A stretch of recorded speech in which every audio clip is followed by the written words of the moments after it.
Back on the Sportsmax Zone, we turn to the bigger ball now, football. The winter transfer window is now closed, and contrary to what the experts predicted, clubs were not shy in splashing the cash. In total, clubs spent £295 million in the window, the second highest total in history. Newcastle spent almost £90 million to secure the services of Chris Wood, Bruno Guimaraes, Kieran Trippier and others in their desperate bid to beat the drop. Meanwhile, Chelsea, Man City, Man United decided against entering the market.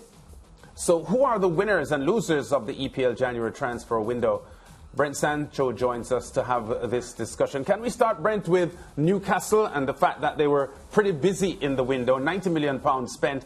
They're currently 18th in the EPL standings, which means they are in the relegation zone. Your thoughts on the Newcastle business?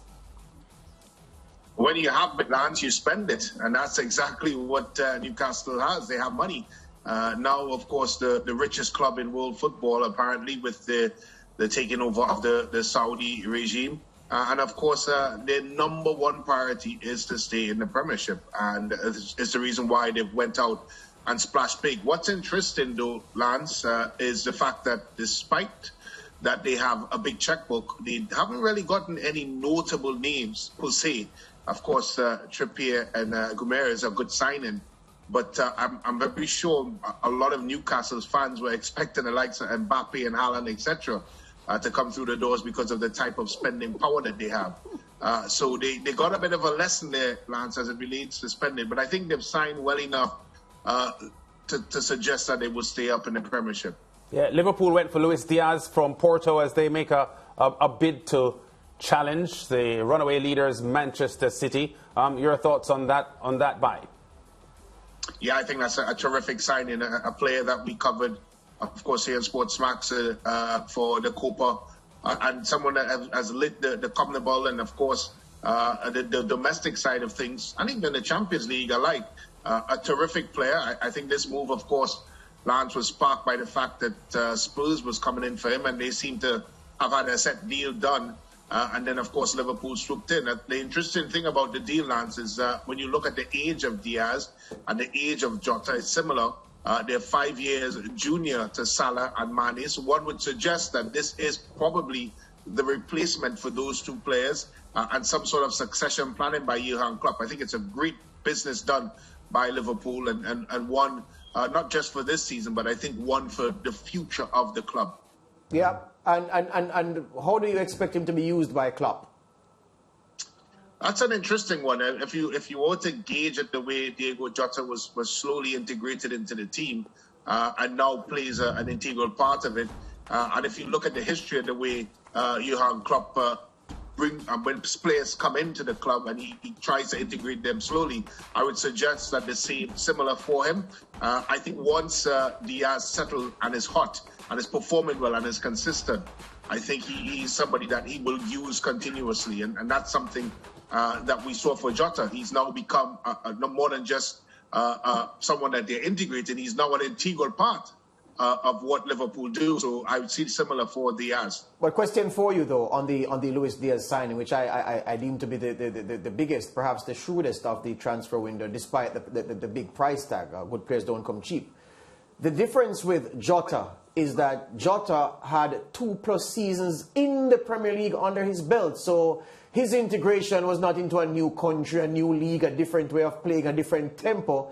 It was just a different team in the same competition. So his learning curve was shorter. If you look at what has happened to Thiago, a world-class player who has not looked anywhere the same player for Bayern Munich and Barcelona that he's looked for Liverpool in the time that he's been there.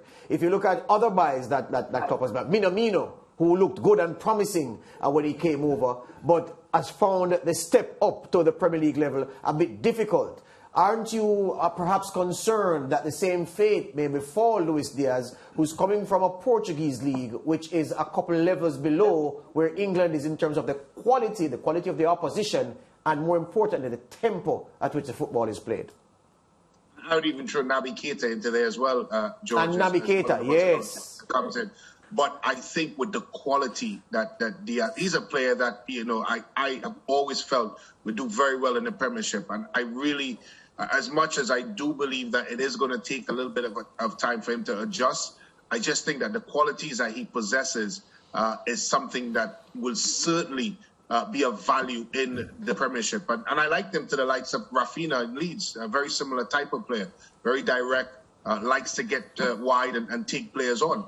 And if he has this similar success to what Rafinha has, I think he's going to be in good stead. And I think he presents more in his toolkit than Rafinha, and that's why I suggest that he's going to do well in the Premiership. At the risk of upsetting the Liverpool fans who are going to say, so why are you harping about Luis Diaz? It's a good comparison you draw with Rafinha, but there's a difference though. Rafinha plays in the Leeds team week in, week out. Good performance today, he plays the next game. Bad performance today, he plays the next game. Luis Diaz won't have that luxury. He'll get, as you say, an easy integration.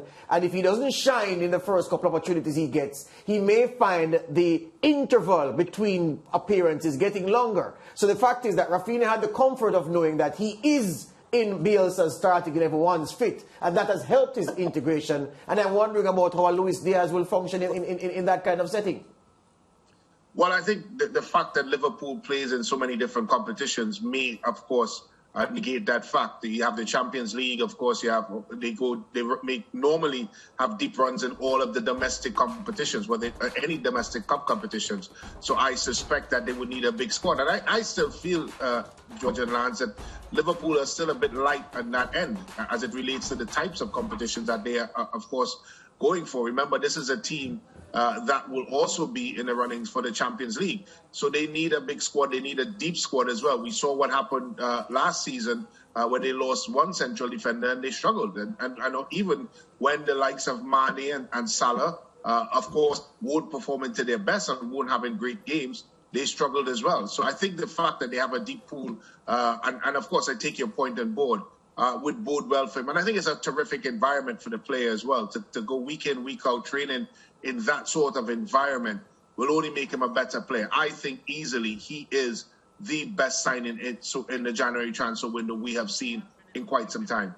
The decision by Van der Beek to work with Frank Lampard at Everton rather than work with Patrick Vieira at Crystal Palace. Crystal Palace spent a lot of time wooing him to come to Selhurst Park, and he instead chose to go to Goodison Park. What make you of that decision by the Dutchman? A strange one, because I rate Vieira way ahead of Lampard as a manager, and of course as a teacher. I think Vieira has shown in his stint so far as manager of Crystal Palace that he deserves to be up there in the top managers in the Premiership. And not only that, he seems to be a very good teacher, because we've seen improved games in terms of playing-wise from the likes of Louis Saha, Schultz, to name a few. And I think Van der Beek may have missed a trick there. But I think the law, of course, of Lampard and, of course, what he brings in this persona here in England as a former English player and of course, being touted heavily for the Everton job. First of all, George and Lance, I don't think he's the best man for the job. That's a whole other conversation. However, I think Van der Beek would have been better served at Crystal Palace. Yeah, stay where you are, Brent. We're taking a break. We'll come back and pick up the conversation.